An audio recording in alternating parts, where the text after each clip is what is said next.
Pemirsa Metro TV Lampung, Anda masih bersama kami dalam Bedah Tajuk Lampung Pos. Dan kali ini saya juga masih bersama dengan Abdul Ghafur, Kadif Pemberitaan Surat Kabar Harian Umum Lampung Pos. Baik Bang Ago, tentunya kita masih berbicara tentang menanti dari terobosan para pemimpin baru pesisir barat itu sendiri. Nah, di sini kan ada Bapak Agus Istiqlal yang menjadi petahana bupati itu sendiri. Itu artinya ada poin-poin penting yang sebenarnya sudah menjadi keunggulan juga untuk dia melanjutkan lagi program yang ada. Nah, bagaimana Bang Agus sendiri menyikapinya? Iya, artinya karena beliau merupakan petahana, ya paling tidak dia tidak perlu lagi belajar dari awal, tidak perlu lagi memetakan, ya kan, tidak perlu lagi melakukan analisis awal. Dia sebenarnya sudah punya gitu gambaran tentang bagaimana pesisir barat, apa potensinya. Nah, sekarang tinggal bagaimana adanya keberanian untuk bisa lebih berinovasi lagi untuk memajukan Kabupaten Pesisir Barat. Salah satunya adalah di bidang pariwisata tadi ya. Bagaimana dia bisa membangun itu sistem pembangunan pariwisata pesisir barat yang terpadu gitu ya. Nah, apabila saya melihat nih Bang Ago dari Instagram begitu kan, banyak sekali dari selebgram Lampung juga ternyata sudah mulai aware dengan potensi wisata yang ada terutama di pesisir barat juga. Nah, ini kan berarti adalah salah satu trik juga untuk mengembangkannya ya Bang ya. Nah, tapi kalau untuk saat ini apa sih tantangan dan juga hambatan yang masih dihadapi oleh pariwisata di pesisir barat sendiri? Hambatan dan tantangan terutama jelas dari sisi infrastruktur ya, di mana akses itu menjadi hal yang sangat penting ya. Kita punya pantai yang bagus, kita punya mungkin kekayaan kearifan lokal yang luar biasa, baik misalnya ya ada adat istiadat dan lain sebagainya. Tapi destinasi itu sangat sulit dijangkau. Itu malah itu justru akan tidak bisa mendatangkan wisatawan, atau mungkin wisatawan datang tetapi habis itu dia kapok karena tidak bisa menikmati perjalanan yang nyaman ya.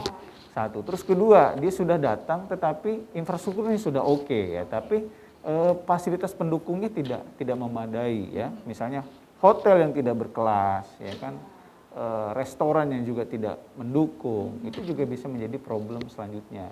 Jadi banyak wisatawan datang pertama dan terakhir.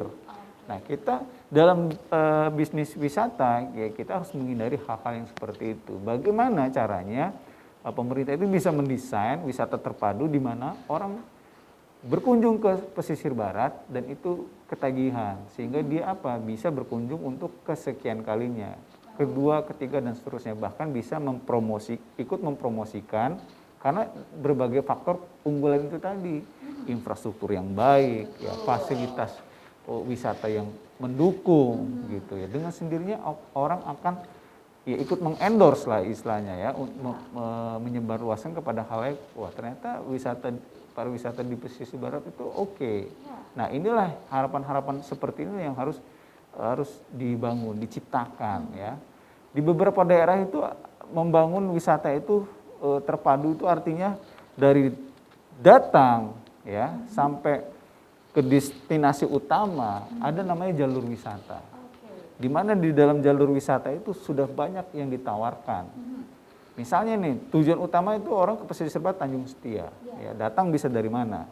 Ya kan? Nah, dari titik awal sampai ke Tanjung Setia itu Pemkab itu bisa menyiapkan berbagai macam tawaran. Misalnya tempat peristirahat, tempat makan yang unik, oleh-oleh, ada tempat misalnya kampung tua di mana di situ ada kearifan lokal, budaya lokal. Nah, inovasi seperti inilah yang dibutuhkan oleh Kabupaten Pesisir Barat. Baik, nah tentunya dalam pengembangannya juga itu dibutuhkan adanya investasi ya Bang ya. Nah, bagaimana kalau untuk di Pesisir Barat sendiri, terutama apakah sudah cukup investor yang datang, apakah juga tentunya ada sebuah peluang lain untuk menciptakan agar masih banyak lagi investor datang? Ini dalam ekonomi itu sederhana sebenarnya. Ada gula, ada semut.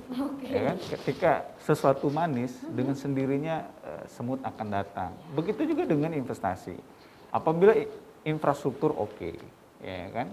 Kemudian syarat berinvestasi dipermudah, birokrasi dipersingkat, disederhanakan, tidak disulitkan, ya kan? Itu dengan sendirinya investor akan datang ke Kabupaten Pesisir Barat.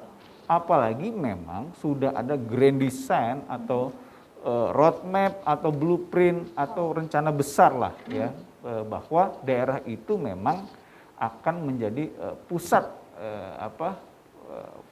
pariwisata terpadu jangka panjang. Artinya investor akan berpikir, wah, kalau saya berinvestasi di pesisir barat itu tidak hanya untuk jangka pendek, tetapi juga untuk jangka panjang. Oke, berarti ini yang menjadi PR besar juga untuk para pimpinan baru tentunya ya Bang Ago, agar tentunya bisa kembali menarik lebih banyak lagi investor yang datang, walaupun mungkin sekarang masih di masa pandemi, tapi mereka tetap yakin untuk berinvestasi di sana.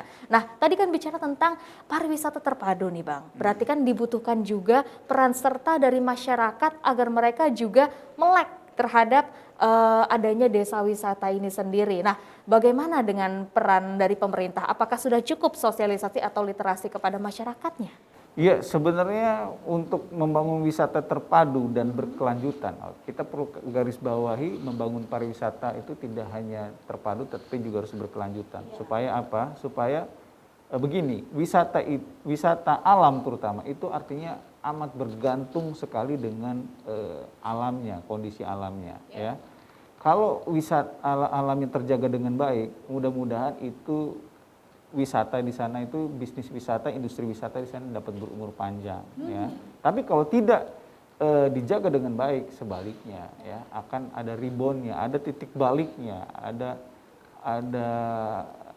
titik jenuhnya, gitu ya. Nah, disinilah peran kedua belah pihak. Pemerintah harus mendesain wisata terpadu yang berkelanjutan. Di sisi lain, pemerintah juga harus meliterasi, memberikan edukasi kepada masyarakat bahwa ini loh konsep kita. Masyarakat perannya di mana? Menjaga kelestarian alam. Jangan sebaliknya ya menjadi masalah. Justru pemerintah harus memberikan kesadaran. Kalau masyarakat ikut menjaga kelestarian alam atau merawat atau bahkan membuatnya menjadi lebih baik, menjadi lebih asri, itu akan berdampak positif. Ya, wisata industri pariwisata kita akan berkembang, bahkan berumur panjang. Gitu. Kenapa? Karena alamnya terjaga. Di beberapa negara itu memang terjadi kondisi seperti itu. Karena jumlah wisatawan yang membludak tidak disertai dengan daya dukung atau dipaksakan ya melebihi kapasitas daya tampung, itu berdampak sebaliknya, ekosistem yang rusak, terjadi eksploitasi besar-besaran. Misalnya di area di situ digemari seafood misalnya, ya karena pengunjungnya banyak, pembelinya banyak, eksploitasi dia, ya kan, tangkapan lautnya. Akibatnya apa? Tangkapan lautnya pada akhirnya menurun, bahkan pantainya jadi rusak, ekosistemnya jadi tidak stabil. Nah, inilah yang harus dipikirkan oleh pemerintahan baru di pesisir barat, melakukan terobosan inovasi supaya pesisir barat menjadi lebih baik. Oke Bang Ago, terakhir Bang, proyeksi dan juga prediksi dari Lampung Pos sendiri terhadap pemimpin-pemimpin baru ini seperti apa? Ya, sejatinya karena yang hadir di sini adalah petahana, sebenarnya jalannya itu jauh lebih mudah. Ya, beda ketika misalnya ini dijabat oleh orang baru. Nah, tinggal sekarang bagaimana itu tadi. Pemimpin baru yang baru saja dilantik di awal pekan ini berani melakukan terobosan-terobosan, berani melakukan inovasi sehingga pariwisata itu bisa benar-benar menjadi tulang punggung bagi kesejahteraan masyarakat Kabupaten Pesisir Barat. Oke, pada akhirnya itu yang kita tuju, kesejahteraan masyarakat yang ada di wilayah tersebut. Baik, terima kasih Bang Ago. Baiklah pemirsa Metro TV Lampung, demikian bertajuk Lampung Pos kali ini, namun jangan kemana-mana. Setelah ini kita juga akan mengupdate trending topik apa saja yang ada di multi platform Lampung Pos Group lainnya. Tetaplah bersama kami.